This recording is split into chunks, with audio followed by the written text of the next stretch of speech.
ท่านผู้ชมครับมีอีกเรื่องหนึ่งที่เมื่อวานนี้เราได้ยินว่ายาเสพติดยาบ้าครอบครองเพียง1 เม็ดดูพฤติกรรมแล้วเป็นผู้เสพก็ต้องมีความผิดในฐานะผู้เสพหรือว่าผู้ค้า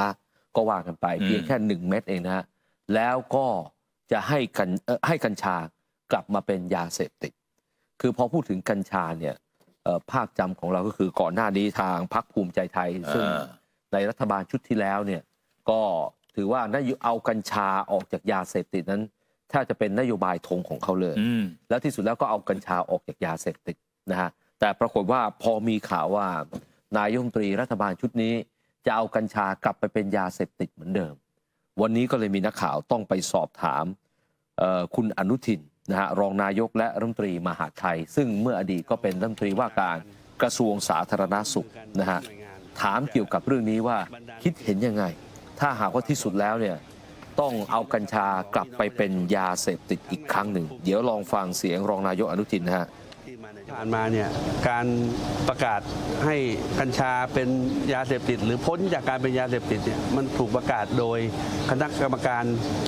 ป้องกันปราบปรามยาเสพติดแห่งชาติเป็นชุดใหญ่ก่อนมาถึงตรงนั้นก็จะมีคณะกรรมการควบคุมยาเสพติดที่ทางปลัดกระทรวงสาธารณสุขท่านเป็นประธานอยู่อันนี้ข้อมูลตอนที่ปลดกัญชาเนี่ยมันก็มีความชัดเจนอยู่ว่าทำไมถึงปลดได้แล้วส่วนไหนยังเป็นยาเสพติดอยู่นะครับส่วนที่เป็น THC ที่เกิน 0.2 จึงจะเป็นยาเสพติดสารสกัดจากกัญชาที่มี THC เกิน 0.2 ก็เป็นยาเสพติดแต่รากต้นใบดอกไม่ได้เป็นเพราะว่าก็มีการพิสูจน์ว่ามันไม่ได้มีอันตรายใดๆต่อหรือว่ามีสารเสพติดใดๆปัญหาของมันตอนนี้คือกฎหมายไม่มีไงเราเสนอกฎหมายเข้าไปผ่านวาระแรกแล้วการผ่านวาระแรกก็คือการรับหลักการแต่ก็หลังจากนั้นก็ไม่ผ่านวาระ2ซึ่งผมมองว่ามันเป็นเรื่องของการเมืองไม่ใช่เรื่องของเหตุของผลเราก็ต้องเตรียมพร้อมผมไม่ได้บอกว่าผมไม่เห็นด้วยหรือเห็นด้วยผมก็ต้องใช้วันนี้ถ้ามีข้อมูลใหม่เพิ่มมาว่ากัญชาอันตรายอีกแล้วเป็นยาเสพติดแน่นอนเลยเพราะว่ามันมีการพิสูจน์แบบนี้ทางวิทยาศาสตร์ทางการแพทย์ผมก็ต้องรับฟังแล้วก็พิจารณาพรรคภูมิใจไทยในขณะที่ประชาชนให้ความไว้วางใจในเรื่องนี้แล้วก็ได้เข้าไปกำกับดูแลกระทรวงสาธารณสุขพรรคภูมิใจไทยก็ได้ทำตามนโยบายที่พรรคภูมิใจไทยได้ให้สัญญาไว้ทุกอย่างก็ปลดกัญชาออกจากการเป็นยาเสพติดเรียบร้อยแล้วนะครับแต่ว่าพอมาถึงรัฐบาลนี้เนี่ยพรรคภูมิใจไทยเสียงไม่พอที่จะเข้าไปกำกับดูแลกระทรวงสาธารณสุขเราก็ต้องให้ทางรัฐมนตรีกระทรวงสาธารณสุขหรือพรรคที่ดูแลกระทรวงสาธารณสุขเขาเป็นผู้กำหนดนโยบายแต่ว่าเราก็ต้องให้ข้อมูลที่เราเชื่อว่าทำไมเราถึงเชื่อว่ากัญชาเนี่ยมันมีประโยชน์มากกว่าเป็นโทษก็ให้ข้อมูลฝีเข้าไปเต็มที่ก็โหวตกันในที่ประชุมคณะกรรมการอะไรต่างๆแล้วผลออกมาเป็นไงเราก็ต้องยอมรับตรงนั้นที่นี่ก็คุณอนุทินบอกว่าผลออกมายังไงก็ต้องยอมรับแต่เบื้องต้นเรามีข้อมูลยังไงว่ากัญชาเป็นประโยชน์ยังไงมีประโยชน์มากกว่าโทษยังไงก็เสนอข้อมูลไปเต็มที่แล้วถ้าต้องโหวตกันพิจารณากันอีกขั้นตอนหนึ่งแล้วผลออกมาไงถึงตอนนั้นก็ต้องยอมรับนะฮะก็ดูเหมือนกับถูกลื้อนะเหมือนถูก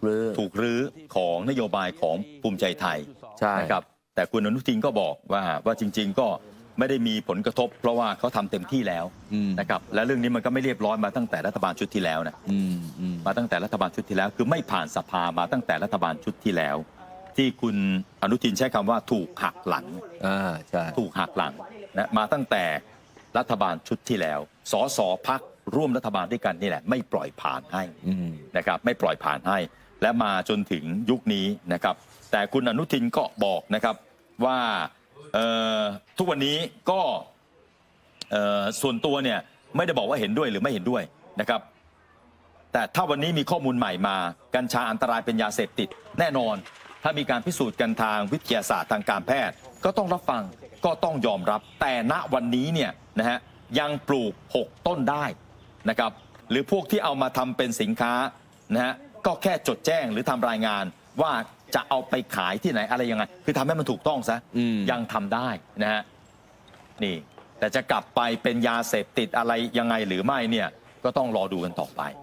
นะครับวันนี้คุณอนุทินอยู่ที่ภูเก็ตไปมอบนโยบายการปราบปรามยาเสพติดแรงงานต่างด้าวสถานบริการนะครับ แก้ไขปัญหาผู้มีอิทธิพลครับชาวไทยและชาวต่างชาตินะครับแล้วก็มีการปล่อยแถวสนธิกำลังกับฝ่ายตำรวจทหารพลเรือนพร้อมขบวนรถในการปฏิบัติภารกิจจัดระเบียบสังคมในพื้นที่นี่นะฮะนี่ไปกันเต็มที่นะ ที่สถานีตำรวจภูธรเมืองภูเก็ตครับก็คุณอนุทินนะครับแล้วก็ท่านรัฐมนตรีช่วยนะชาดานะฮะอยู่ข้างๆวันนี้ก็ไปแก้ไขปัญหานะมาเฟียทั้งมาเฟียชาวไทยมาเฟียต่างชาติในพื้นที่ภูเก็ตนะในว่ามีเยอะมากก็พร้อมที่จะจัดการทำให้มันถูกต้องนะฮะนี่นะครับระเบียบสังคมและปราบปรามผู้มีอิทธิพล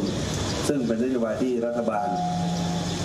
โดยผ่านกระทรวงมหาดไทยได้ให้ความสำคัญเป็นอันมากโดยเฉพาะอย่างยิ่งในพื้นที่ท่องเที่ยวที่สร้างรายได้เป็น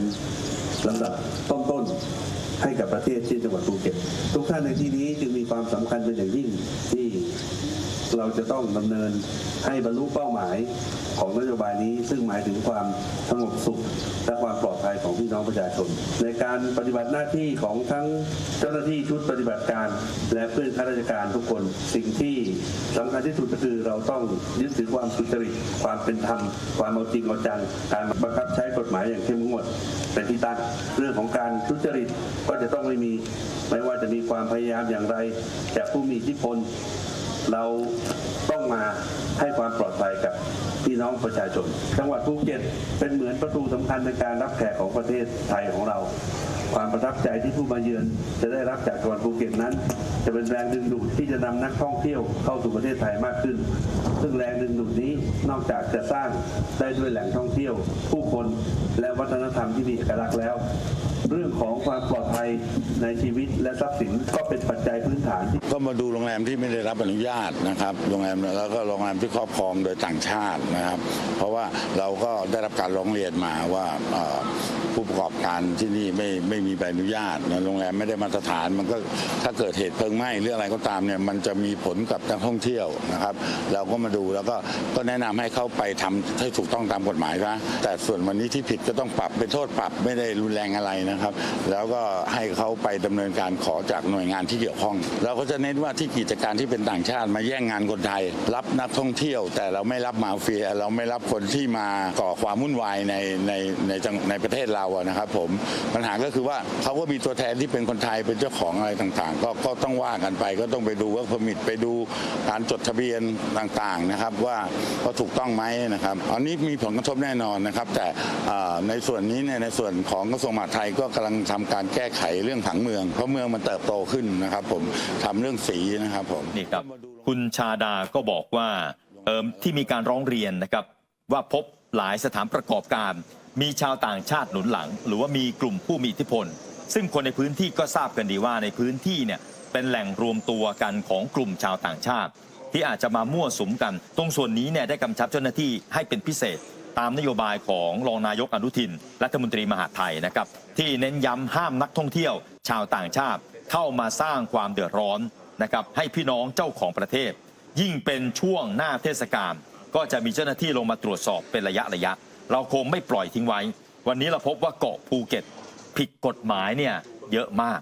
เราค่อยๆทำไปค่อยๆตรวจสอบเพื่อให้เข้าสู่ระบบความถูกต้องให้ได้นะครับส่วนที่มีการร้องเรียนว่ากลุ่มอิทธิพลชาวต่างชาติเข้ามาครอบครองสถานประกอบการในประเทศไทยนั้นประเด็นนี้เขาเลี่ยงกฎหมายมาโดยใช้วิธีการจดทะเบียนซึ่งมีคนไทยถือหุ้น 51% ก็ต้องว่ากันไปแต่ก็สามารถตรวจสอบได้นะต้องใช้ระยะเวลาตรวจสอบไล่ดูกันไปครับนี่ฮะตอนนี้ภูเก็ตกำลังเนื้อหอม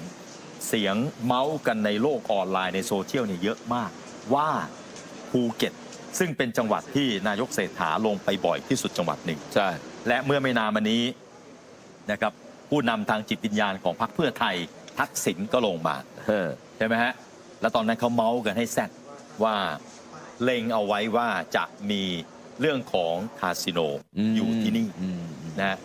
อยู่ที่นี่เขาระบุสถานที่ด้วยนะที่ไหนเกาะโหลนตรงลาวัยนะฮะ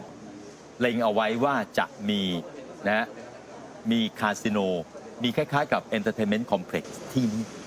นะฮะหลายคนก็เลยบอกโอ้โหเตรียมตัวเลยนะฮะ ใครมีเงินไปทุ่มซื้อเลยสิละไปซื้อเลย ซื้อคอนโดซื้ออะไรเอาไว้เลย10ห้องเลยนะ รับรองตรงนี้เนี่ยอีกหน่อยมันจะมีราคาแพงมากขึ้นนะเขาเมาส์กันแบบนี้ท่านผู้ชมฮะเขาเมาส์กันแบบนี้นะเมาส์ไปถึงรัฐบาลเนี่ยนี่เมาส์ไปถึงนายกด้วยนะฮะ ใช่นี่นะฮะแล้วก็มีอยู่ช่วงหนึ่งที่คุณอนุทินไปที่ชายหาดเลพังนะฮะชายหาดที่อยู่ที่อำเภอถลางนะครับไปเนี่ยแล้วก็ไปเปิดกิจกรรมมหาไทยมอบความสุขคืนชายหาดเลพังให้ชาวภูเก็ตมีการเซ็นประกาศสงวนห่วงห้ามที่ดินเพื่อให้ประชาชนใช้ประโยชน์ร่วมกันก็มีทั้งทางอธิบดีกรมที่ดินผู้ว่าภูเก็ตนะฮะผู้บริหารของกรมที่ดินก็เข้ามาในส่วนนี้ด้วยนะครับนี่นะฮะแสดงความยินดีกับประชาชนชาวภูเก็ตที่จะได้ใช้ประโยชน์ในหาดเลพังร่วมกันอันนี้คุณอนุทินบอกนะครับแม้จะเป็นงานที่ยากและต้องแก้ไขปัญหาต่างๆก็พยายามผลักดันอยู่นะฮะนี่นะครับวันนี้ทำงานทั้งวันนะใช่ไหมอยู่ที่ภูเก็ตเป็นส่วนใหญ่ใช่ไปดูแลไปปราบมาเฟียก็ใส่ชุดหนึ่งนะเป็นในกองอนุทินในกองนะแต่เวลามาตรวจเรื่องของทะเลเรื่องของชายหาดก็แบบสีก็แบบโอเคให้มันดูฟ้ารีแลกหน่อยแบบเสื้อแบบออกฮาวายนะนี่ฮะรัฐมนตรีว่าการกระทรวงมหาดไทย